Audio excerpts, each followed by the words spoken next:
Since 1990, the Kentucky Honors Roundtable has provided honor students across the Commonwealth the opportunity to share their research and interact with their peers from other colleges and universities. However, in fall 2024, Mother Nature had different plans.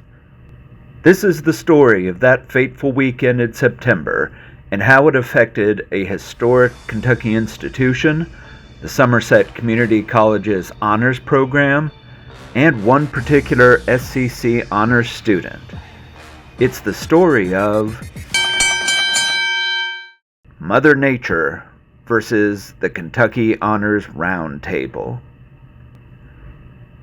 The Kentucky Honors Roundtable is a gathering of honors students, advisors, and faculty from 17 member institutions that occurs every semester.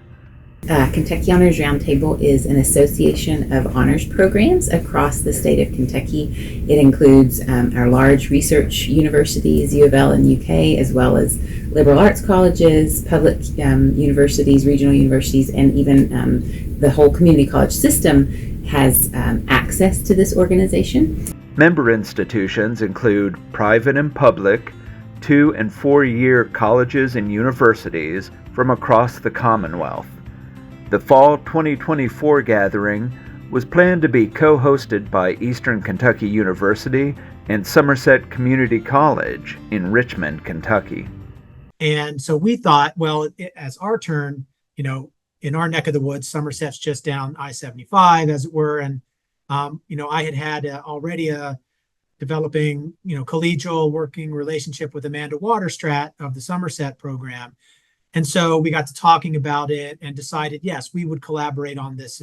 And so it's a way to get everybody involved, even some of those campuses that aren't able to host on their own as part of our regular rotation. And it also takes a little bit of the work off of our shoulders when we can involve more people. Yeah, one of the great things about KHR is there's a strong sense of collegiality and support, mutual support. The primary goal is to create an opportunity for students to showcase their creative and scholarly works. But another really important piece of that is kind of the professional networking available for honors deans, directors, faculty, and staff. One of SCC's very own honor scholars was scheduled to present her research there. My name is Kimberly Wing. What was the research topic you were presenting on there? It was controversial. It was about faux fur versus real fur, which I wanted to investigate on which pros and cons they both had and which type of fur was better for designing wise and also environmentally wise. The Roundtable event was scheduled to start Friday afternoon, September 27th, and last throughout the next day.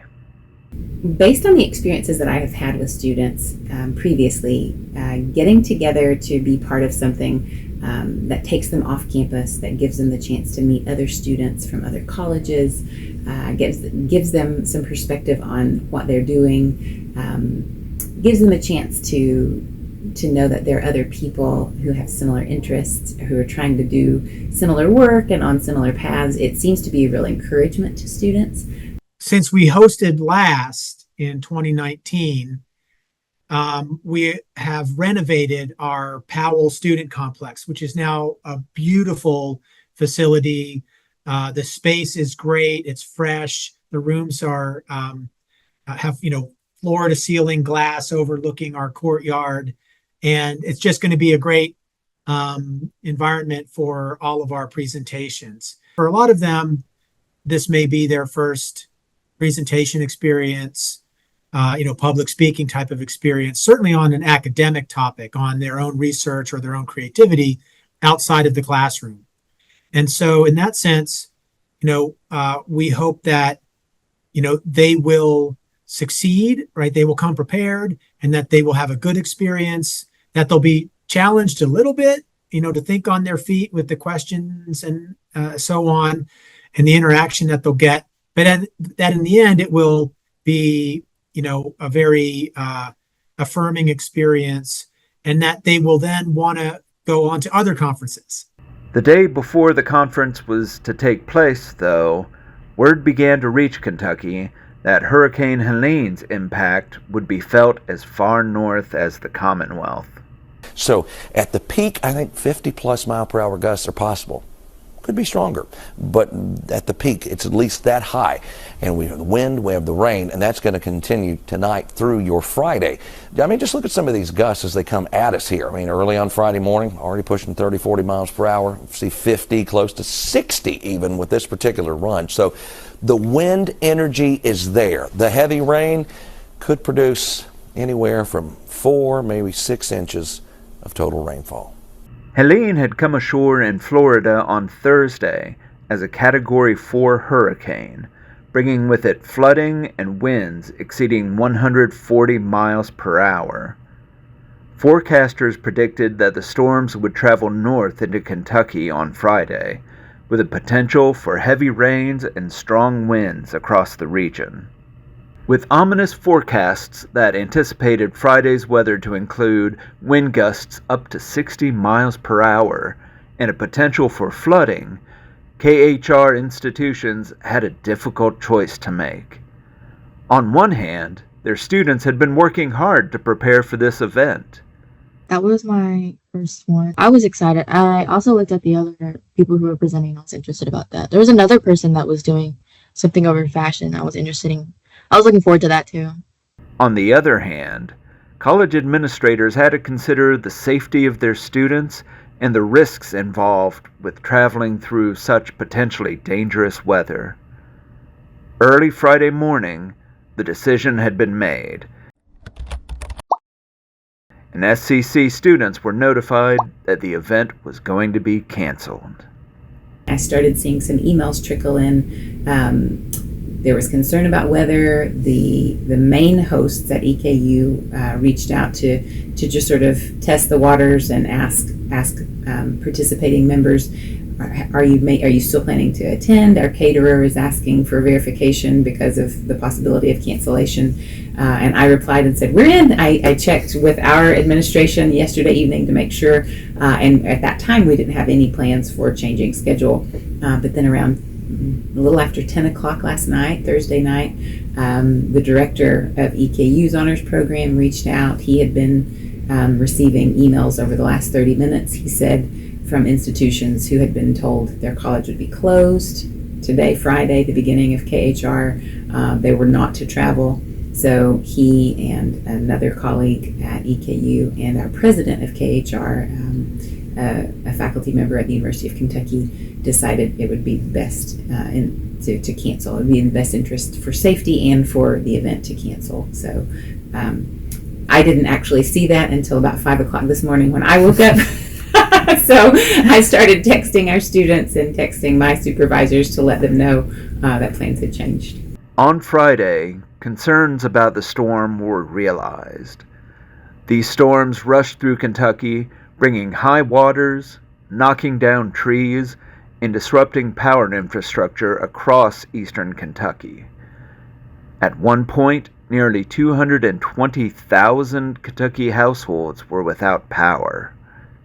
Wind gusts in Richmond peaked over 50 miles per hour. Across the region, crews were dispatched to deal with blocked roads and downed power lines.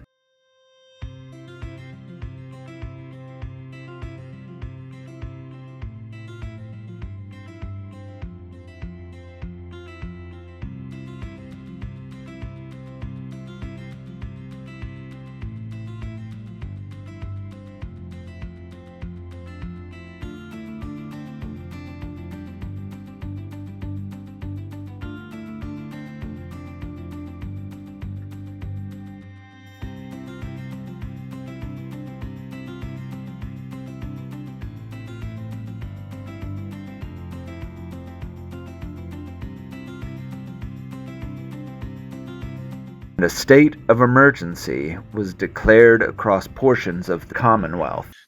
We are at the very beginning. We expect the impacts to get more significant as we move through the day. So certainly a chance for some minor flooding. a chance that we lose power, a chance that we have trees fall over roadways and create treacherous conditions. Our main concern right now is the condition for travel on the roads during, especially later today. Luckily, no lives were lost in Kentucky as a result of Helene, though neighboring states were not so fortunate. As for the Kentucky Honors Roundtable Conference, the event was not rescheduled for fall 2024. They're hopeful, however, that their next gathering in Louisville will go smoothly in January 2025. These kinds of opportunities were very important to me as a college student. The travel and support and just sort of eye-opening experiences about maybe new possibilities that I wouldn't have considered. One of the other things that's valuable is our students get to know each other, the students in the honors program. Their work in the honors program is pretty independent. We try to create opportunities for them to get to interact with each other, but when they travel together, they practice their presentations in front of each other. They talk about how nervous they are about giving presentations. I see a lot of bonding, a lot of friendship developing at times during these sorts of experiences. As for SCC's honors program, plans are already underway to bring a contingent of honor students to come together with other scholars and stand in the spotlight in Louisville in 2025.